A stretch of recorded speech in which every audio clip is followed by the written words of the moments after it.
Ang Shinong Ace N300R ay kaya pong magkiskis ng 300 to 350 kilograms per hour na palay. Meron itong average na 66% recovery rate.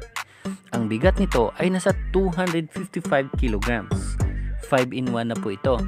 May husker, destoner, broken rice separator, whitener, at elevator. Plus, meron na rin po itong pre-cleaner na tagalinis ng palay kasama ang isang set. Start your own rice milling business. Plus, you can start your own business like buy and sell palay to Bigas.